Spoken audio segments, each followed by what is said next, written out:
వక్రతుండ మహాకాయ సూర్యకోటి సమప్రభ నిర్విఘ్నం కురు మే దేవా సర్వకార్యేషు సర్వదా. గురుబ్రహ్మా గురుర్విష్ణుః గురుర్దేవో మహేశ్వరః గురుః సాక్షాత్ పరబ్రహ్మ తస్మై శ్రీ గురవే నమః. శరదా శరదాంభోజ వదనా వదనాంబుజే సర్వదా సర్వదాస్మాకం సన్నిధిః సన్నిధిం క్రియాత్. ఓం గం గణపతయే నమః. సద్గురవే నమః. శ్రీ మహాసరస్వత్యై నమః. ఓం ద్రాం దత్తాత్రేయాయ నమః. ఓం శ్రీ సాయిరాం. ఓం శ్రీం శ్రీపాద శ్రీవల్లభ శ్రీ నరసింహ సరస్వత్యై నమః.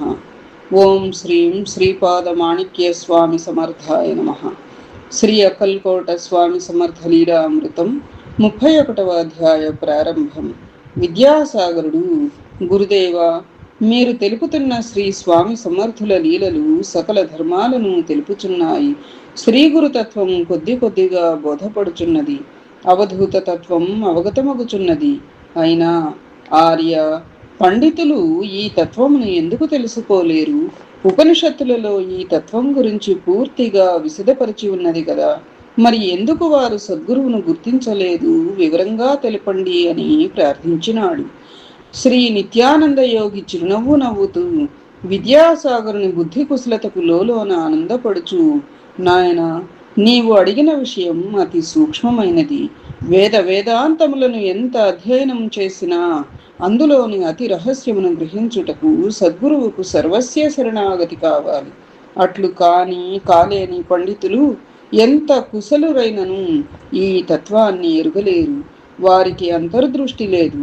అందువలన మోహములో పడి తిరుగాడుచుందురు. బాహ్య దృష్టి ఉన్నంత వరకు అంతర్దృష్టి మూతబడి ఉండును. అతి తృష్ణ వీడిన వారి యందు మాత్రమే అంతర్దృష్టి ఉదయించును. విషయ లాలసుల ఎందది ఎట్లు ఉదయించును? నీచ కామములను విడనాడి తత్వముపై దృష్టి నుంచవలను. మనస్సును పరిపరి విధముల పోనీయక అత్యంత ఏకాగ్ర బుద్ధితో సత్యమును అన్వేషించవలెను. అప్పుడు ధ్యానమంతయు తెలివికి వచ్చును. భావాతీతమైన సత్యం గోచరించును. ఆ సత్యమే అమృతత్వమును పొందించును. తన్ను తాను తెలియక తెలుసుకొన ప్రయత్నింపక పుస్తక జ్ఞానముతో అహంకరించువారు ఎంతటి పండితులైనా ఈ తత్వమును పొందలేరు. కావున వినయశీలి, నీవు అందులకై పూర్తిగా ప్రయత్నించుము. రా, మనము అక్కల్కోటలో శ్రీ స్వామి సమర్థుల లీలలను ఇంకా కొన్ని తెలుసుకొనదము. విద్యాసాగర, శ్రీ స్వామివారి వద్దకు కేవలం భక్తితో ముక్తి కోరి వచ్చే వారి కంటే కోరికలతోనూ భుక్తి కోసము వచ్చేవారు చాలా మంది ఉండేవారు. శ్రీ స్వామివారు వారి కోరికలను తీర్చి ఆరోగ్యములను ప్రసాదించి భుక్తి మార్గం చూపడమే కాకుండా తమ శక్తితో వారిలో భక్తి జ్యోతిని వెలిగించేవారు. అంతేకాదు, శ్రీ స్వామిని అనేక విధాల పరీక్షించడానికి కూడా చాలా మంది వచ్చేవారు.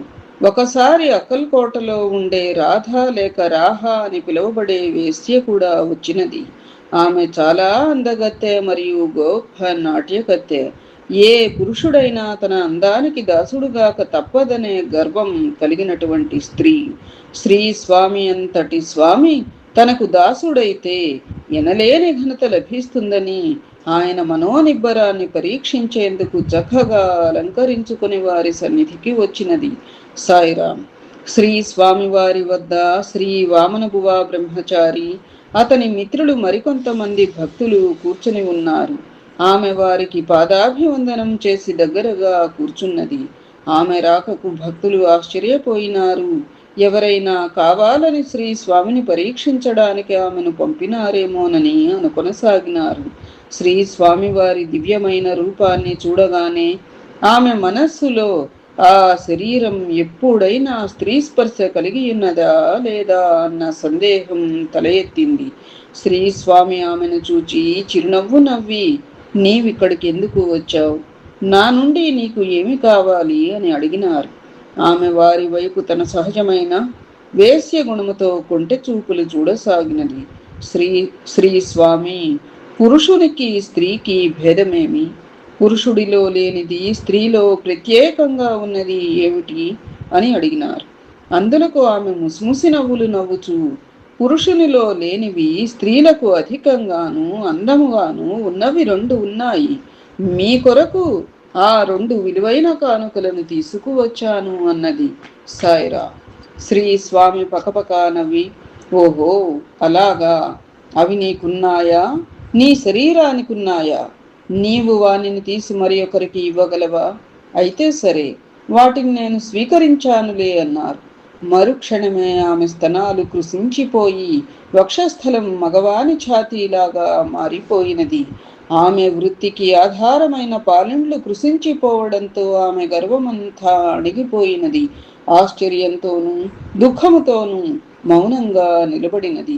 అక్కడ అలా ఉండగానే శ్రీ స్వామి వంటి యోగ శ్రేష్ఠుడైన ఒక దివ్య పురుషుడిని తాను సాహసించడం ఎంత అపచారమని తెలుసుకుని పశ్చాత్తాపడినది. ఆమె ఆంతర్యంలో కూడా పరిణామం కలిగి తన వృత్తి మీద అసహ్యం కలిగినది. ఆమె శుద్ధమైన భక్తితో శ్రీ స్వామిని శరణు అంటూ పాదములకు నమస్కరించినది. గంగా నది ఆవిర్భవింపచేసిన విష్ణుపాదాలే అవి అన్న భావన ఆమెలో కలిగినది. ఆ యోచన ఆమెలోని మాలిన్యాన్ని కడిగివేసినది. ఆమె తన వృత్తిని పూర్తిగా మానివేసి నిత్యము శ్రీ స్వామిని దర్శించుచుండేది. కొంతకాలానికి శ్రీ స్వామి ఆమెకి తన యందు కలిగిన భక్తిని చూచి ఆమెను ఆశీర్వదించిరి. ఆమెకు అవ్యక్త అనుభూతి కలిగి అక్కడ నుండి శ్రీ స్వామి అనుమతితో కాశీకి వెళ్ళి అక్కడ ధ్యానాదులను చేసుకుంటూ జీవించి బృందావన్లోనూ కాశీలోనూ గడిపినది. విద్యాసాగర, ఈ విధముగా శ్రీ స్వామిని విష్ణువువ రూపంలో విద్యాశ్రీ, రాజా మాలోజీ రూపంలో రాజ్యశ్రీ, వేశ్య రాధాబాయి రూపంలో సౌందర్యశ్రీ పరీక్షించి ఓడిపోయినవి. అంతేకాదు, శ్రీ స్వామి సమర్థుల అద్భుతమైన ఆత్మ సౌందర్యంలో కరిగిపోయినవి. భగవంతుడు కరుణాసముద్రుడు. తాను చేసిన పాపాలకు పశ్చాత్తాపడుతున్న ఏ జీవినైనా క్షమించి కృపతో అనుగ్రహిస్తారు.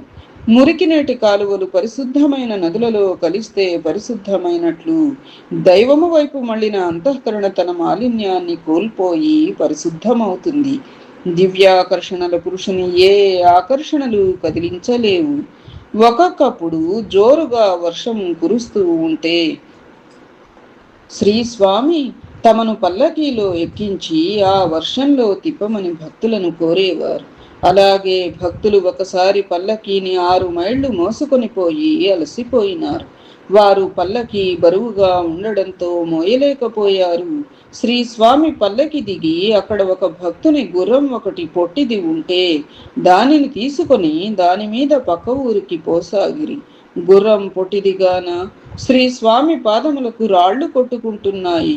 అది చూచి భక్తులు బాధపడి శ్రీ స్వామితో తాము తమ శరీర బరువును తగ్గించినట్లయితే మేము పల్లకీలోనే మిమ్మల్ని తీసుకుని వెళ్ళగలం అని చెప్పిరి. అందువలన దయామయుడైన శ్రీ స్వామి అంగీకరించి పల్లకీలో కూర్చున్నారు. ఈసారి పల్లకి మహా సునాయాసంగా పైకి లేచిపోయినది. కొంత దూరం పోయిన తరువాత బాగా చీకటి పడింది. ఆ రోజు రాత్రికి రోడ్డు ప్రక్కనే ఆగి అందరూ విశ్రాంతి తీసుకున్నారు. ఉదయం నుంచి నడిచి నడిచి అలసిపోయినారు. భోజనం కూడా లేదు. అందరికీ ఆకలిగా ఉన్నది. అయినా ఎవ్వరూ ఏమీ మాట్లాడలేదు.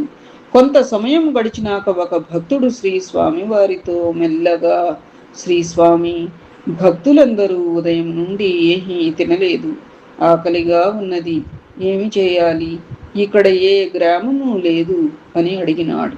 అప్పుడు శ్రీ స్వామి, భయపడకండి, ఒక భక్తుడు మంచి తినుబండారాలతో వస్తున్నాడు అని చెప్పారు. ఇంతలో దూరంగా ఎవరో వచ్చుచున్న అలికిడి అయినది. కొంత సమయం తర్వాత దేశపాండే అనే భక్తుడు ధార్వాడ్ నుంచి సకుటుంబంగా బయలుదేరి ఆ దారినే శ్రీ స్వామి దర్శనార్థం అక్కల్కోట వస్తున్నాడు. దారిలోనే శ్రీ స్వామిని దర్శించినాడు. అక్కడ ఉన్న 100 మంది భక్తులకు వంట చేయించి షడ్రసోపేతంగా భోజనం పెట్టించాడు. అతను అక్కల్కోటలో అన్నదాన సంతర్పణ చేయడం కోసం తయారుగా వచ్చుచూ దారిలోనే ఆ కార్యమును పూర్తి చేసినాడు. అహ్మద్ నగరం నుండి వచ్చిన భక్తుడు దర్శనానంతరం ఏదైనా రుచికరమైన వంట చేయించి శ్రీ స్వామికి నివేదనగా ఇయ్యాలని మనసులో అనుకున్నాడు. శ్రీ స్వామి అతని మనోభావమును గ్రహించి వెంటనే తనకు పప్పు పాయసం కావాలని కోరినారు. ఆ భక్తుడు ఆనందముతో తన భార్య చేత వంటకాన్ని వండించి శ్రీ స్వామిని ఆహ్వానించినాడు. ముందు బ్రాహ్మణులకు పెట్టమని తర్వాత తాము తింటామని చెప్పారు. ఇద్దరు బ్రాహ్మణులకు 2 ఆకులలో వడ్డించి 3వ ఆకులో శ్రీ స్వామికి వడ్డించారు. ఆ బ్రాహ్మణులు వారికి వడ్డించినవి తిని 3వ ఆకులోనివి కూడా వారికే కావాలని కోరినారు. దారితోచక కాదనలేక దానిని కూడా వారికి వడ్డించినాడు. జరిగినది శ్రీ స్వామికి తెలుపడానికి భార్యాభర్తలిద్దరూ స్వామి వద్దకు వచ్చారు. వారిని చూచిన వెంటనే శ్రీ స్వామి తమ పొట్టను అదుముకొని పెద్దగా త్రేంచి ఆ రోజు వారు భోజనానికి చేసిన పదార్థములన్నింటినీ వివరముగా వర్ణించి జీడిపప్పు ఎక్కువైందని చెప్పి మిగిలిన వంటకాన్ని తెమ్మనినారు. అతని భార్య ఖిన్నురాలై సద్గురుదేవ ఏమీ మిగలలేదు అని దీనంగా తెలిపినది. అందులకు శ్రీస్వామి, అమ్మా, 1 మూల బజ్జీ మిగిలి ఉన్నదమ్మా, తీసుకురా అన్నారు. ఆమె వెళ్ళి చూస్తే బుట్టలో ఒక ప్రక్కన నిజంగానే బజ్జీ మిగిలి ఉంది. ఆమె దానిని తీసుకుని వచ్చి శ్రీ స్వామికి ఇచ్చినది. దానిని తిని వారు తృప్తిపడినారు.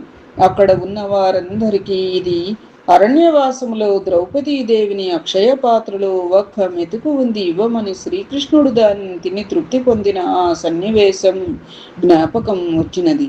శ్రీ స్వామి శ్రీకృష్ణావతారం అని అనుకొనినారు. చిప్లం గ్రామం నుండి గోపాలరావను బ్రాహ్మణుడు శ్రీ స్వామి దర్శనానికి అక్కల్కోట వచ్చినాడు.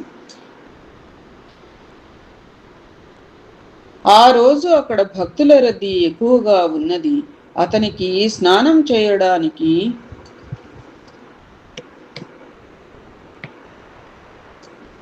కుండ చెంబు ఎవ్వరూ ఇయ్యలేదు. ఎవరి తొందరలో వారున్నారు. ఎదురుచూచి చివరకు అతను ఒక దళితుని ఇంట్లో కుండను తీసుకుని స్నానం చేశాడు. ఈ విషయం అందరూ వింతగా చెప్పుకొనినారు.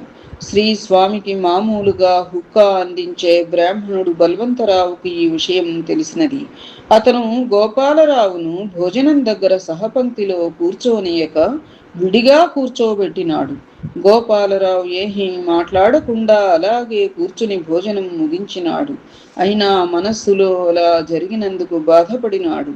ఆ రోజు సాయంత్రం బలవంతరావు శ్రీ స్వామికి భోజనం తీసుకుని వెళ్ళగా స్వామి అలిగి అతడు పెడితే తినక అన్నకులస్తులను తాకితేనే అపవిత్రుడైపోతాడా, అన్యకులస్తులను తాకితేనే అపవిత్రుడైపోతాడా ఏమిటి అని మందలించారు. ఆ రోజు భోజనం బాలప్ప వచ్చి తినిపించవలసి వచ్చినది. ఆ తరువాత బలవంతరావు చేత హుక్కా కూడా అందుకోలేదు. ఏ సేవకు అవకాశం ఇయ్యలేదు. 4 రోజుల తర్వాత అతనికి మతి చెలించి పిచ్చివాడైనాడు.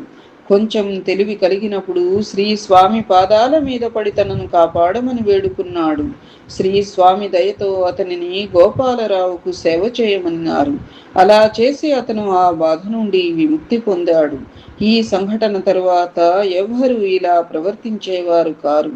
అలా ఎవరైనా క్రొత్తవారు చేయబోతే శ్రీ స్వామిని కోపగించుకుని శిక్షిస్తారు అని బలవంతరావు కథను తెలిపేవారు. మహారాష్ట్ర ప్రాంతములోను నిజాం రాజ్యంలోనూ తరచుగా ప్లేగు వ్యాధి వ్యాపించేది. అది ఎంతో మంది జనాలను పొట్టన పెట్టుకునేది.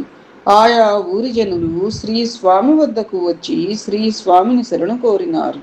రక్షింపమని ప్రార్థించేవారు. ఆయన వారితో, మీ గ్రామ దేవతకు సక్రమంగా నైవేద్యం పెట్టండి. ఆ తరువాత నేను ఆమెతో మాట్లాడుతాను అనేవారు. ఆశ్చర్యంగా ఆయా గ్రామాలలో శ్రీ స్వామి చెప్పినట్లు చేయగానే ఆ వ్యాధి తొలగిపోయేది. ఆ సమయంలో ఎన్నో గ్రామాల ప్రజలు శ్రీ స్వామివారి నుండి రక్షణ పొందినారు. పూనా గ్రామంలో మోతే అనే గొప్ప కీర్తనకారుడు ఉండేవాడు. అతనికి సంగీత ప్రావీణ్యమే గాక వేదాంతపరమైన అర్థాలను సరళమైన భాషలో అందరికీ విపులంగా వివరించడం కూడా అలవాటు.